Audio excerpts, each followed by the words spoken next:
Hi friends, welcome back to my channel.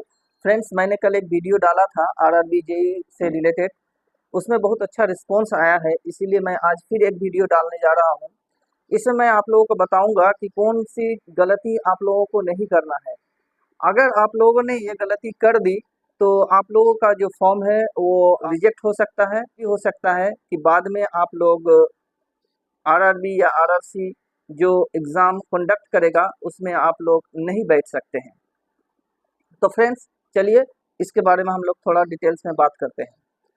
तो friends, सबसे पहली बात ये है कि अगर आप लोगों ने आरआरबी जेईई का नोटिफिकेशन पढ़ा होगा तो उसका जो पैरा 1.5 है उसमें साफ साफ लिखा हुआ है कि कोई भी कैंडिडेट अपनी गलती सुधारने के लिए एक से ज़्यादा आरआरबी जोन में अगर अप्लाई किए हुए हैं तो ये मैं बहुत दुख के साथ कह रहा हूँ कि आप लोगों का जो फॉर्म है रिजेक्ट हो जाएगा।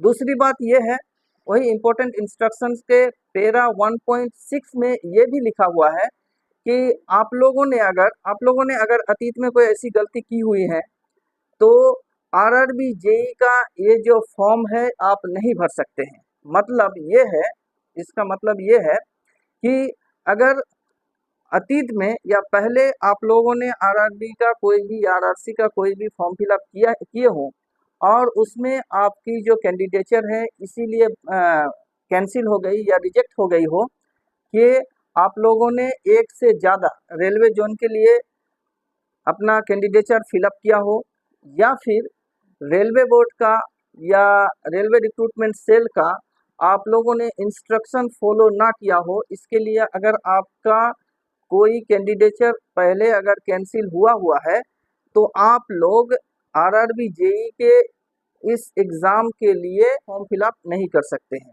और पैरा 1.6 में ये भी लिखा हुआ है कि आप लोगों ने अगर मान लीजिए कि आरआरबी जेईई का फॉर्म फिलअप कर भी दिया, बाद में जाकर के अगर आरआरबी जेईई को कहीं पता चला कि आप लोग पहले कोई भी आरआरबी या आरआरसी से कैंसिल हुए हुए हैं या रिजेक्ट हुए हों, तो फिर आपका जो कैंडिडेचर है, आपका जो फॉर्म है वो रिजेक्ट हो जाएगा।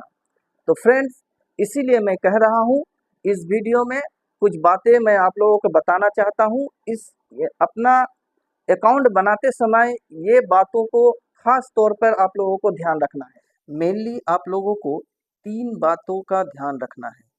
सबसे पहली बात ये है कि पहले आप अपना एक आरआरबी जोन को सेलेक्ट कर लीजिए और आपको उसी आरआरबी जोन के लिए फॉर्म फिलअप करना है। दूसरी बात यह है कि आपको अपना ईमेल आईडी बहुत ही ध्यान से भरना है, क्योंकि आप बाद में जाकर के अपने ईमेल आईडी को मॉडिफाइड या चेंज नहीं कर सकते हैं।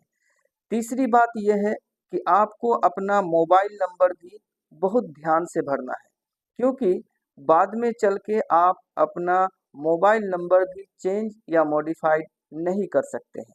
तो ये 3 बातों को आपको ध्यान रखना है।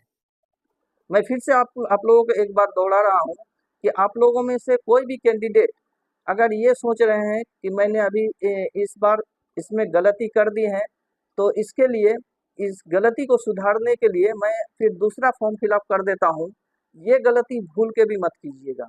ऐसी गलती अगर आप लोगों ने कर दी तो फिर आपका जो फॉर्म है, आपका जो कैंडिडेचर है वो रिजेक्ट हो जाएगा। तो फ्रेंड्स, आप लोग जो लोग भी अभी फॉर्म फिलअप नहीं किए हैं आरआरबी जेईई का, उन लोगों के लिए अभी भी 3 दिन का समय है। आप लोग जाइए और अपना आरआरबी जेईई का फॉर्म फिलअप कीजिए, मगर ध्यान से। अपना अकाउंट जब बनाएं तो ध्यान से जो मैंने बातें कही ये सब बातों का ध्यान रखना है और अपना कैंडिडेचर को फिलअप करना है। और फ्रेंड्स, बहुत से साथी का ये भी डाउट्स है कि उन लोगों ने कहीं कहीं अपना सिग्नेचर अपलोड करने में गलती कर दी है या फिर अपना फ़ोटो अपलोड करने में गलती कर दिए हैं, तो इसके लिए वो परेशान है। तो ये सब चीज़ के लिए आपको परेशान नहीं होना है। सिग्नेचर अगर अपलोड किए हैं, ब्लर हो गया है, फ़ोटो अपलोड किए हैं, ब्लर हो गया है, तो इसके लिए आपको उतना चिंता करने की ज़रूरत नहीं है। इसके लिए आप लोगों को 30 अगस्त से लेकर के 8 सितंबर तक 9 दिन का समय मिलेगा। वहाँ आप ये सब चीज़ को मॉडिफाई कर सकते हैं। तो फ्रेंड्स, ये थी आप लोगों की वीडियो। अगर जानकारी अच्छी लगी हो तो वीडियो को ज़रूर लाइक, शेयर और सब्सक्राइब कीजिएगा। और बाकी स्वस्थ रहिए और अपना भरपूर ध्यान रखिए और तैयारी जम के कीजिए। Thank you.